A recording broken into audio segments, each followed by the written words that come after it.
ब्राह्मण सभा के द्वारा आयोजित कार्यक्रम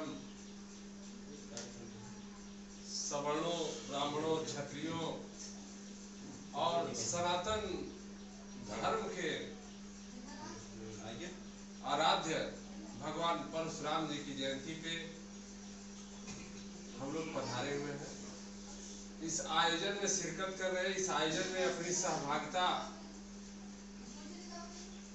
का योगदान कर रहे हैं इस क्षेत्र के सभी ब्राह्मण, क्षत्रिय समाज के, अन्य समाज के लोग। इसके जन्मदाता गुरुदेव श्री जनार्दन द्विवेदी जी और भी यहाँ पर उपस्थित ब्राह्मण समुदाय के लोग श्री बिंदेश्वरी तिवारी जी और जो भी इस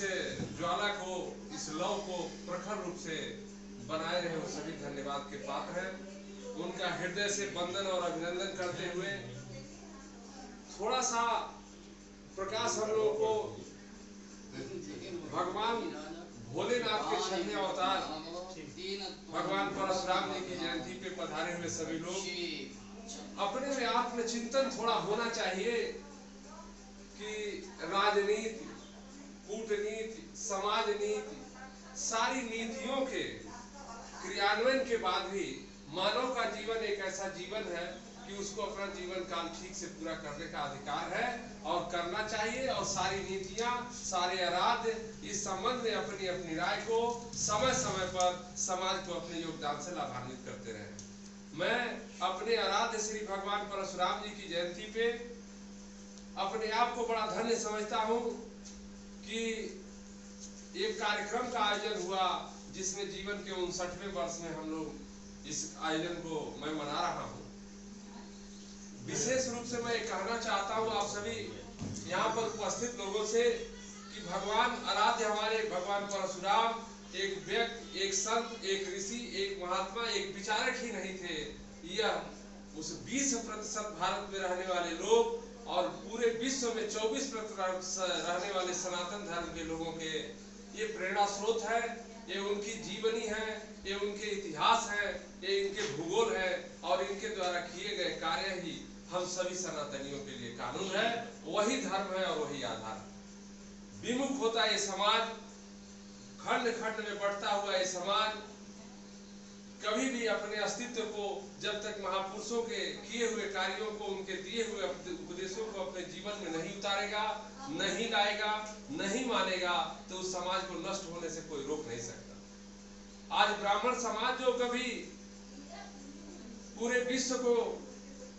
पूरे सनातन को, पूरे विश्व को, विश्व में चल रहे बाकी धर्मों को भी अपना ज्ञान देता था, मार्गदर्शन देता था, वह आज अपने अस्तित्व बचाने के संकट से जूझ रहा है।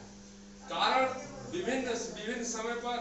अनेक क्रूर शासकों ने, अनेक क्रूर राजनीतिक दलों ने, अनेक प्रकार से शासन करने वाले लोगों ने जो धर्म और जात के नाम पर इन लोगों में फूट डाला, वह आज विष में जो है पूरा हरियाली के साथ अपना विष का प्रभाव दिखा रहे हैं। इस अवसर पर मैं आप लोगों का ध्यान इस तरफ आकृष्ट करना चाहता हूँ कि मनुवाद के अनुसार, मनुवाद का समर्थन किसी लोकतंत्र राष्ट्र में करना संवैधानिक रूप से उचित नहीं होगा, किंतु मनुवाद की चर्चा करना कहीं से भी आपराधिक कृत्य नहीं है। मनुवाद के अनुसार जो वर्ण बनाए गए थे वह वर्ण जाति विशेष नहीं था, वह लोगों के पदनाम थे। और फिर जातियों में बटा हुआ समाज, विशेष करके ब्राह्मण, क्षत्रिय, यादव, वैश्य, इनके गोत्र को जब आप देखेंगे तो जैसे ब्राह्मणों में सारस्वत गोत्र, भारद्वाज गोत्र और सारे गोत्र, भार्गव गोत्र, ठीक इन्हीं गोत्रों से ये लोग भी आते हैं। अपने कर्मों के अनुसार, अपने जो है अच्छे और बुरे कर्मों के अनुसार इनकी जातियां बढ़ी और आज ये अलग संगठित होकर के अपने ही भाई बंधुओं के खिलाफ जो दुश्मन बने हुए। चूंकि अपराध उनका भी नहीं है, कहीं न कहीं शासन सत्ता कुछ लोगों को संगठित करके, कुछ लोगों को भड़का करके, जब तक किसी लोग को संगठित आप नहीं करते हैं तो राजनीति में उसका विपक्ष खड़ा नहीं होता है। और पक्ष विपक्ष न खड़ा होने की स्थिति में आप ये देखेंगे कि राजा और शासक को परेशानी बढ़ जाती है। कहीं से क्षत्रिय अलग नहीं है, कहीं से यादव अलग नहीं है, कहीं से ब्राह्मण अलग नहीं है, कहीं से वैश्य अलग नहीं है। ये सारे लोग एक ही माँ बाप के संतान है, एक ही सनातन के संतान है। और अपने अपने कर्मों के आधार पर किसी शासन काल में वो निवर्तमान काल की परिस्थितियों को देखते हुए इन्होंने अलग अलग अपना कार्य अपनाया और बाद में कुरीतियों के माध्यम से अंग्रेजों के शासन काल में, मुगलों के शासन काल में इसको ऐसा रूप दिया गया जो आज भी ध्वंस का रूप धारण कर चुका है। इसके अलावा दूसरा प्रश्न है कि अपने अंदर भी मनुष्य को झांकना चाहिए। प्रश्न उठाना सबका अधिकार है